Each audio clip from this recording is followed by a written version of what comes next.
Hey guys, welcome back to our another video. So guys, आज हम बात करने वाले हैं जेनसेट टेक्नोलॉजी के बारे में। So basically as a fresher जब भी आप किसी कंपनी में जाते हो तो आपको बहुत ज़्यादा कंसर्न होता है कि भाई अगर मेरे पास 2-3 ऑफर लेटर हैं तो मैं किस कंपनी में जाऊँ। तो गाइस, आज हम उसी पर बात करेंगे कि और मैं आपको बताऊंगा जेनसेट टेक्नोलॉजी के बारे में कि वहाँ का फ्रेशर के लिए अगर आप ज्वाइन करोगे तो आपको क्या एनवायरमेंट मिलेगा, आपका सैलरी हाइक होगा या नहीं, कैंपस लाइफ होगी या नहीं, वर्क लाइफ बैलेंस होगा या नहीं। ऐसा तो नहीं आपको 24 घंटे का 12 घंटे काम करना पड़े, 24 तो कोई नहीं करेगा। सो बेसिकली गाइस, मैं आपको बता दूं जेंसेट टेक्नोलॉजी 4 लाख के पैकेज पे आपको हायर करने वाली है एज अ फ्रेशर। बाकी गाइस, आपका आपका जो मेन कंसर्न रहता है आपको प्रोजेक्ट के बारे में। सो बेसिकली जब आपकी ट्रेनिंग कंप्लीट हो जाएगी तो आपको पहले तो बेंच पीरियड मिलेगा। अगर आप जैसे बेंच पे हो गए ना तो आपको प्रोजेक्ट में असाइन कर दिया जाएगा। और बेंच पीरियड मैंने आपको बता दिया है कि डिपेंड करता है कंपनी टू कंपनी, आपकी टेक्नोलॉजी, आपको जिस टेक्नोलॉजी में आपको ट्रेन किया गया है उस पर डिपेंड करता है। उसकी वैकेंसीज हैं, प्रोजेक्ट हैं उसके लिए, तो आपको जल्दी से प्रोजेक्ट मिल जाएगा। अगर उसके लिए प्रोजेक्ट नहीं है, बहुत सारे कम प्रोजेक्ट हैं, उसके लिए वैकेंसीज बहुत कम निकली प्रोजेक्ट्स में, तो आपको थोड़ा सा टाइम लग जाएगा, बेंच पे रहना पड़ेगा। कंपनी चाहेगी ना तो आपको रीस्किल कर दे किसी अदर टेक्नोलॉजी में, वो आपको करना ही पड़ेगा क्योंकि बेंच पे यही होता है। मैंने भी इसके लिए एक वीडियो बनाई थी, बेंच पीरियड कैसे निकालते हैं इन्फोसिस में, तो अगर आपको देखना है तो यही कहीं वीडियो की लिंक मिल जाएगी, आप देख सकते हैं। बाकी गाइस, प्रोजेक्ट रहती है, जैसे आप मैप हो जाओ किसी प्रोजेक्ट में, तो प्रोजेक्ट में लाइफ कैसे होती है, प्रोजेक्ट में कैसे करना होगा, हमें क्या सीखना होगा, क्या नहीं सीखना होगा, वो चीज़ें बेसिकली होता है क्या है, जब आपकी टेक्नोलॉजी की उसी बेसिस पे आपको प्रोजेक्ट मिलेगा। जैसे आपने जावा पे काम किया, जावा पे आपको ट्रेनिंग मिली, तो जो आपको प्रोजेक्ट मिलेगा ना वो भी जावा का ही मिलेगा, उससे अलावा किसी और का नहीं मिलेगा। तो आप रिलेट कर पाओगे बेसिकली उससे कि हाँ ये चीज़ें मैंने की हैं तो यहाँ पे मुझे ये काम मिलेगा। तो जब भी आप प्रोजेक्ट में जाओगे गाइस, वहाँ पे मिलेगी आपको केटी। केटी मीन्स होती है नॉलेज ट्रांसफर। जो भी प्रोजेक्ट में चल रहा है, जो भी क्लाइंट का काम चल रहा है, वो आपको सारी चीज़ें समझा देंगे कि ऐसे हमारा काम होता है, ऐसे फ्लो है, ये चीज़ें आपको करना होता है। वो डिपेंड करता है अब आपको 12 घंटे काम करना है या 9 घंटे, ये डिपेंड करता है प्रोजेक्ट टू प्रोजेक्ट। क्योंकि अगर आपको डेवलपमेंट का प्रोजेक्ट मिल गया, अगर रिक्वायरमेंट ज़्यादा आती है तो बेसिकली डेवलपमेंट वालों को करना पड़ता है भाई 9 घंटे से ज़्यादा। इसके लिए भी मैंने एक वीडियो बना दी थी, अगर आपको नहीं देखा है तो ये देख सकते हो, इधर मिल जाएगा लिंक। तो गाइस बेसिकली वो डिपेंड करता है, अगर आप डेवलपमेंट में तो आपको 12 घंटे भी करना पड़ेगा, कभी 9 घंटे करना पड़ेगा, कभी 7 घंटे करना पड़ेगा। लेकिन सपोर्ट प्रोजेक्ट होते हैं ना, वो 90% आपको थोड़ा कम काम करना पड़ता है as compare to developer. So basically support project में मैं बताऊँ ना, मेरे लिए, मैं जब कंपनी में था ना तो हार्डली 3 या 4 घंटे का काम करता था, वो हो जाता था, उससे ज़्यादा काम नहीं होता था। बट जैसे ही आप डेवलपमेंट में आ गए, बैंड बज गई आपकी, आपको फिर भाई काम करना पड़ेगा अच्छा खासा, ये तो है। बाकी का मैं आपको बता दूं, कैंपस लाइफ बहुत सही रहती है।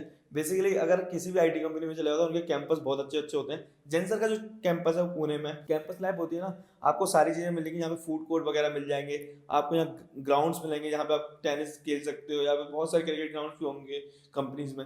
आपको यहाँ पे जिम भी मिलेगा, स्विमिंग पूल भी मिलेगा। जिम एंड स्विमिंग पूल का बहुत मिनिमम चार्ज होता है, लाइक 500 रुपीज़ होगा हार्डली, तो वो आप उसमें इंक्लूड होगा। बाकी के जहाँ पे फूड कोर्ट होते हैं उनमें जो फूड होता है ना उसकी प्राइसेस भी बहुत कम होती है। लाइक आपको 40 या 50 रुपीज़ में ना पर मतलब वन टाइम का खाना मिल जाएगा आराम से। बाकी का कैंपस लाइफ होती है, आप प्रोजेक्ट में होते हो तो सब लोगों के साथ बाहर जा सकते हो, कोई इशू नहीं होता। ऐसा नहीं है कि आपको 9 घंटे की ड्यूटी तो आपको 9 घंटे ही आपको लैपटॉप के सामने बैठना पड़े या डेस्कटॉप के सामने बैठना पड़े, ऐसा कुछ नहीं है। बहुत चिल रहता है, मज़े भी आते हैं, सारे लोग प्रोजेक्ट में होते हैं, मैनेजर से बात करो और अपने लीड को साथ में घूमो, ऐसा कुछ नहीं है, सारा चिल रहता है। बट आपको काम भी करना पड़ेगा, ऐसा नहीं है पूरे दिन घूमते घूमते रहो।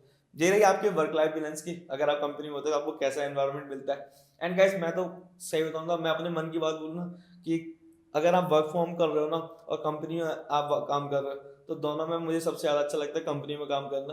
क्योंकि वर्क फ्रॉम होम से हम लोगों से कनेक्ट नहीं हो पाते, हमें दूसरे का बिहेवियर नहीं पता चल पाता। बट कंपनी में होते तो बहुत फन भी होता है, बहुत सारी चीज़ें होती हैं वहाँ पे, सब लोगों से बात करो, फूड कोर्ट में खाना खाने जा रहे हो साथ में, तो लोगों से इंटरेक्शन होता है, बहुत सारी चीज़ें सीखने को मिलती है सीनियर्स से।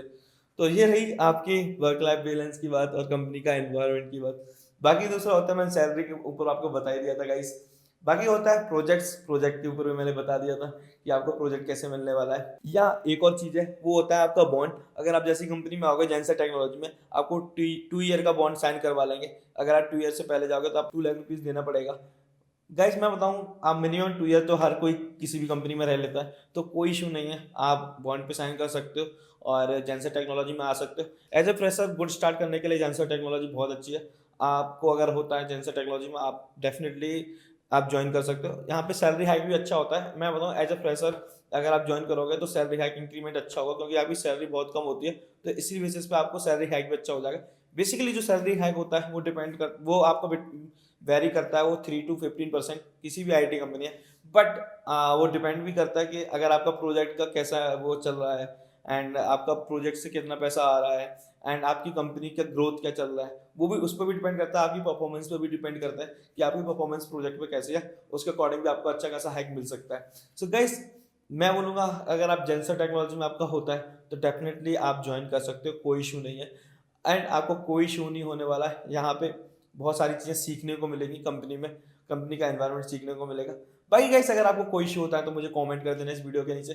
बाकी मुझे इंस्टाग्राम पे फॉलो भी कर सकते हो, मेरी इंस्टाग्राम आईडी भी नीचे दे रखी होगी। एंड गाइस, मिलते हैं नेक्स्ट वीडियो में, टिल देन बाय।